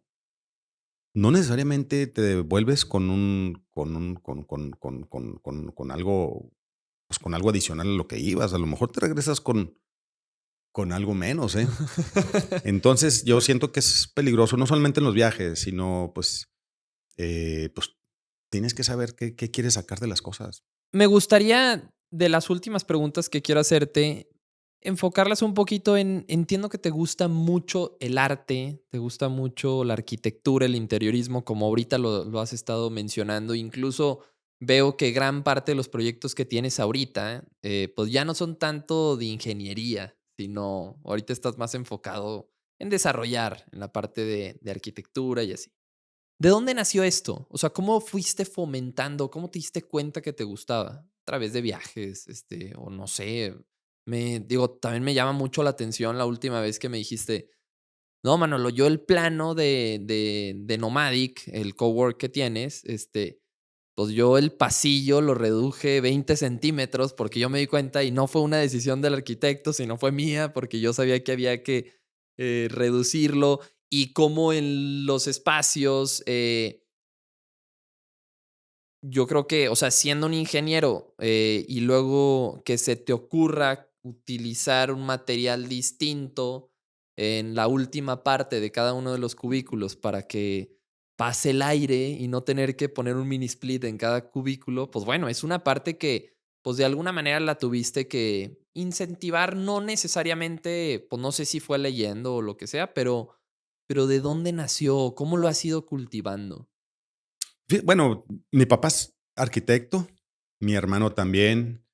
De alguna manera, este tema, pues, artístico y de diseño siempre estuvo ahí en la casa, ¿no? Mi papá es todavía, pues, más artista, ¿no? Guitarrista y le gusta mucho estas expresiones más musicales, ¿no? Pero, pues, bueno, dentro del arte, ¿no? Y pero siento que conmigo confluyó no solamente la apreciación estética, sino también el tema de la practicidad. Para mí la arquitectura tiene mucho que ver, o sea, una buena arquitectura es aquella que representa una practicidad, este, con lo necesario para que como resultado te provoque una sensación de tranquilidad, a veces, o de elegancia, ¿no? Por ejemplo, ves lugares que dices, bueno, los materiales son tan básicos, pero están tan bien utilizados que están elegantes, ¿no? Particularmente en arquitectura así mediterránea o aquí en México, por ejemplo, la arquitectura oaxaqueña, ¿no? Que a mí me gusta mucho. Y creo que esa combinación de la estructura de pensamiento de ingeniero con la apreciación de los espacios que yo veía ahí desde con mi abuelo o con mi papá y así, hizo esa combinación padre, ¿no? A mí siempre me ha gustado diseñar las oficinas de donde, pues, hemos abierto nuestras sucursales acá en el área de Novapaco, las plantas mismas, por ejemplo, el diseño, pues también el diseño en su momento de los layouts, el acomodo de los equipos y todo eso, pues siempre he estado muy, muy involucrado desde el punto de vista de ingeniero. Y en estas últimas etapas, pues a mí me gusta mucho, mucho. Ahorita estamos en desarrollo de un hotel en Oaxaca muy bonito muy elegante también, es un hotel boutique. Y el diseño de los espacios, pero también al mismo tiempo eh, de las sensaciones que quieres producir desde los pasillos, inclusive, inclusive toda la ambientación sonora, ¿no? Estamos haciendo colaboraciones con marcas como Margules, que es la primera marca de ultra high-end en temas de sonido a nivel nacional Ok. y estamos trabajando junto con ellos en la ambientación. Y así, entonces es muy gratificante porque pues, estás en todos los detalles, ¿no? Desde los colores, el aroma, el sonido, em, obviamente, pues todo el tema del interiorismo, sí me gusta mucho. Y los equipos que se han formado en los proyectos que traemos están pues, con gente muy preparada y pues yo participo ahí pues más como facilitador. Pero no, bueno, también me gusta mucho proponer. Quiero que me platiques si tienes algún mentor o de dónde adquieres o con quién, no sé si adquieras conocimiento de mentores en las partes de, o sea, en el TEC de Monterrey, no sé, donde hayas estudiado, o tienes mentores específicos o tienes libros. ¿Cómo le haces para prepararte? Porque o sea, entiendo que hay que estarse actualizando. Entonces, Ujú. Fíjate que muchos años leí libros de negocios, los devoraba. Muchos años leí muchos libros de negocios, muchos que me formaron mucho, como todos los libros de Jack Welch, por ejemplo, ok. Winning, me gustan mucho los libros de Andrés Oppenheimer también, de análisis también desde el punto de vista periodístico, de la educación. Eh, Me gusta mucho, novelas nunca leí. Bueno, sí, leí una o dos nada más. Pero me gustan mucho las biografías. Ujú. Hoy en día, pues ya no, a lo mejor no leo tanto de temas particulares de estrategias y gestión de negocios, pero sí de ideas, ¿no? Me gusta mucho escuchar hoy en día ya temas más de filosofía actual, de política, eh, de dinámicas culturales, de filosofía aplicada, de un poco de antropología, de, este, de, de psicología evolutiva. Un poquito para entender más que temas de gestión ya prácticos de un negocio o de cualquier otra actividad, más que nada para entender un poquito las dinámicas actuales, ¿no? Al final de cuentas, todo está conformado por humanos y desde una relación de pareja hasta una relación de negocio o tu hobby, el grupo de gente con el que te reúnes a hacer un hobby, como por ejemplo puede ser la restauración de autos antiguos o andar en el tema de los racers o lanchas, lo que tú quieras, pues al final son grupos de gentes con intereses similares, ¿no? Con Ujú. intereses comunes, ¿no? Entonces, creo que ahorita el reto para mí ha sido últimamente más entender cuáles son los motivantes de la gente para hacer lo que hace. O sea, hoy veo toda clase de expresiones, cosas difíciles. Mira, hace 10 años no hubieras pensado que alguien podía dispararle a un presidente de Estados Unidos, a un candidato, ¿no? Hoy en día se nos hizo tan normal que hoy en día ya pasó, ya fue noticia, Ya pasó de ya moda. pasó de Ajá. moda, ya, o sea, listo y no pasó nada, güey. Cuando eran expresiones que veías en el viejo oeste, por allá, ¿no? O sea, no pensábamos que hayamos pasado ya esa etapa en la evolución y sin embargo estamos viviendo nuevamente cosas bien raras, ¿no? Bien raras, bien difíciles de comprender y, y en el tema de preparación, yo sí procuro mucho leer acerca de cómo comprender al ser humano actual o lo que se ha convertido el ser humano, que desde mi perspectiva es un humanoide.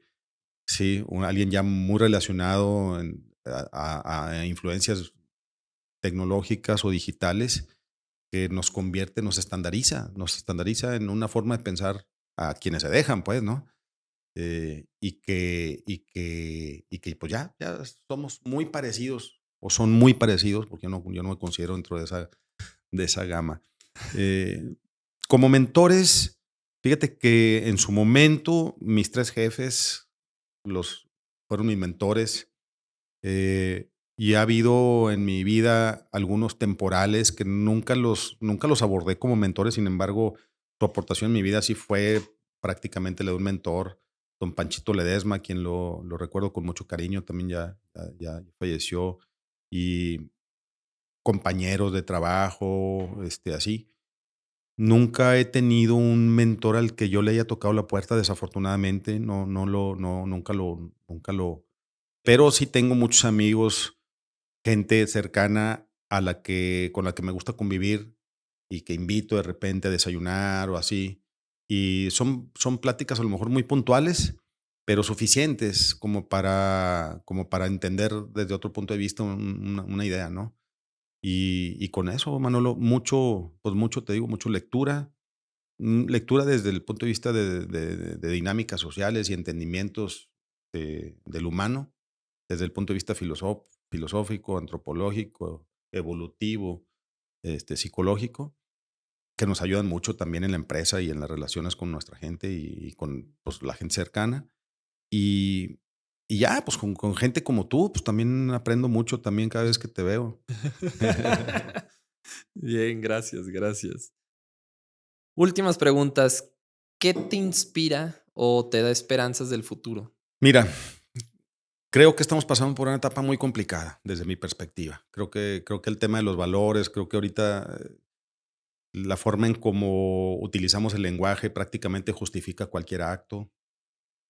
No me gustaría poner ejemplos claros, pero yo creo que todo el mundo en nuestro interior sabemos que utilizando correctamente, bueno, más bien incorrectamente el lenguaje, podemos salirnos bien librados de cualquier situación. Podemos justificar cualquier acto hablando con la palabra que nosotros queramos justificar. Y hay muchos ejemplos que pudieran ser motivo de otra plática, ¿no? Pero creo que estamos pasando por una época muy complicada.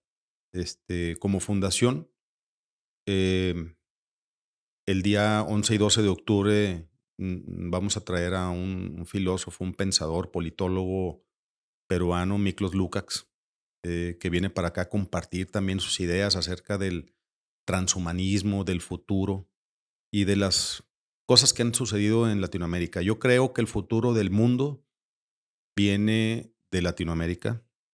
Por primera vez en la historia siempre ha venido de Europa, este, y antes pues de Asia, ¿no?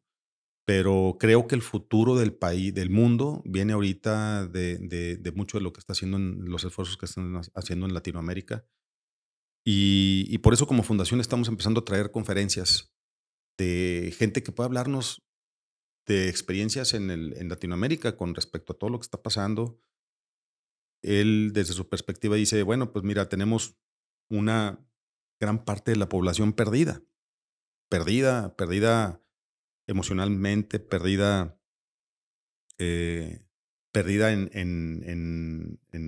pues sí, perdida en sus dinámicas por precisamente por influencias, por malos entendimientos, por dejarse influenciar, por comodidad también.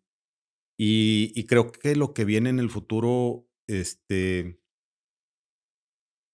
va a ser un vendaval, primero por un tiempo, familias que no entienden lo que sucede, inclusive al interior de su familia, complicaciones, muchos ajustes en temas de ley a nivel mundial.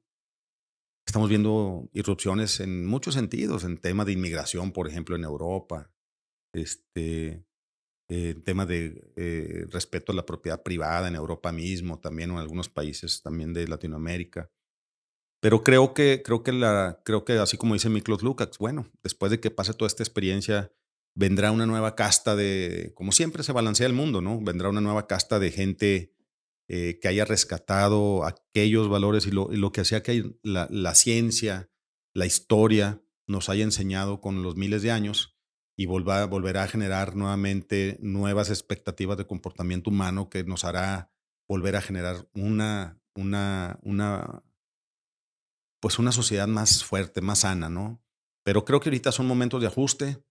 Ajuste lo vemos en muchos lados, lo vemos ajuste pues, en estas empresas que se están vendiendo, en familias que se están separando, en nuevas familias que se están formando, en políticas dentro de las empresas que están cambiando de las formas tradicionales. Hay mucho cambio ahorita y yo creo que nos esperan unos 10, 15 años más así.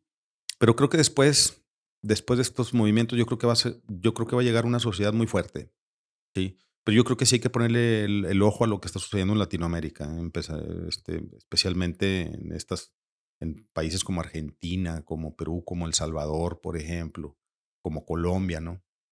Y creo que de ahí viene mucho del aprendizaje que vamos a vivir como nación en los próximos años. Pues bueno, Miguel, sé que eres una persona ocupada. Ya nada más me gustaría preguntarte si, o sea, ¿dónde te puede seguir la gente?